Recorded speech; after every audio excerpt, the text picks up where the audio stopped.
very good evening and welcome to yet another edition of the YES101's Visual Radio. For the Newsfirst team, I'm Jadabdeen. We start off with a look at your headlines. Newsfirst headline. And in headlines, committee appointed to probe intelligence handling in Easter attacks. Election is not about his personal victory or defeat, but about the country's future success or failure, says President Ranil Wickremesinghe to contest as independent candidate, not from UNP. Greece shut down schools and Acropolis as heatwave hits. And in sports, Josh Hazlewood says knocking England out early is in their best interests.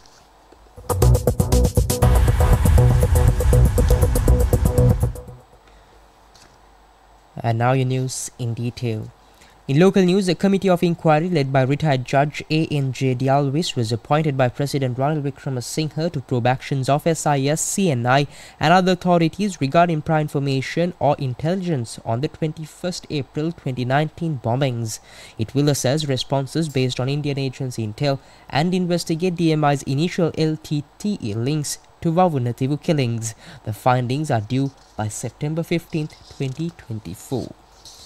And also in more local news, President Ranil Wickremesinghe has said that the upcoming presidential election is not about his personal victory or defeat, but about the country's future success or failure.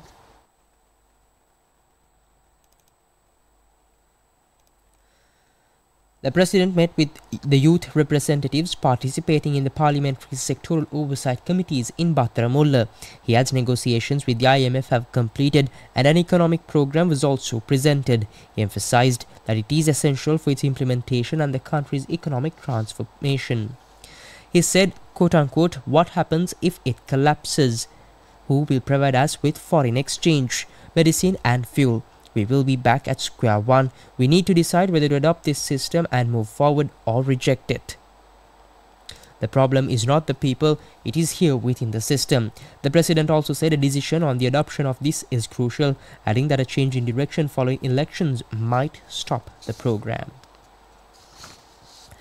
And shifting your attention towards more local news.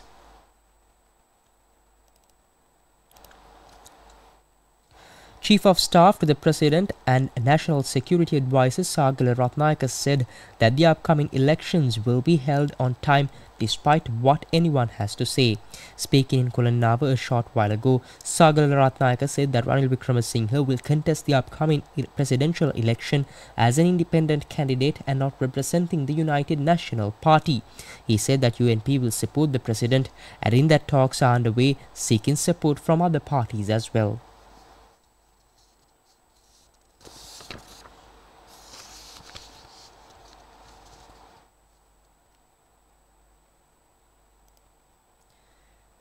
And shifting your attention towards more local news, the injunction issued by court preventing former President Maithripala Sirisena from acting as the chairman of the Sri Lanka Freedom Party was extended until the 19th June.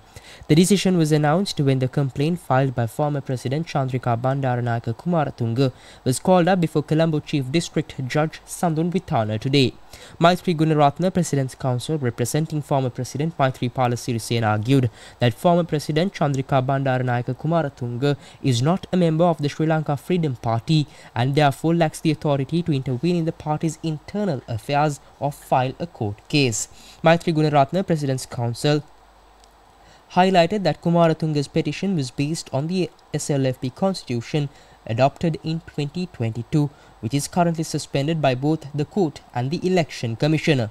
He asserted that as a non-member, Kumaratunga has no right to interfere in the party's matters and suggested that her petition should be dismissed. And up next is international news.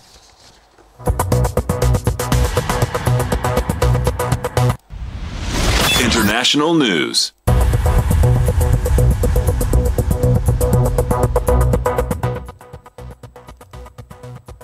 And in news overseas, Greece shut down the ancient Acropolis tourist site, suspended schools and stationed medics across Athens as it faced the first heat wave of the summer.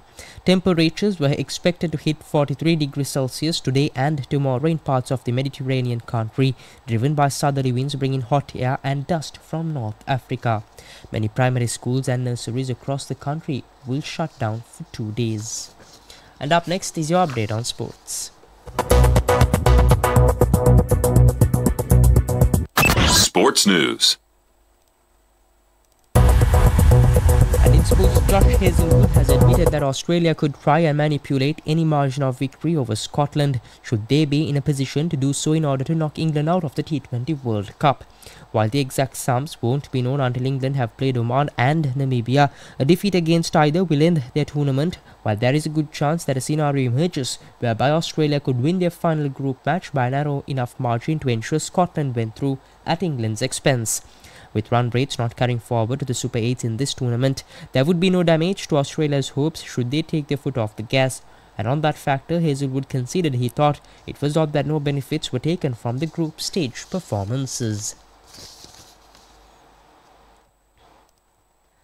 And with that, we wrap up this evening's edition of the YES101's Visual Radio. For the Newsfirst team, I've been Joy Abdin.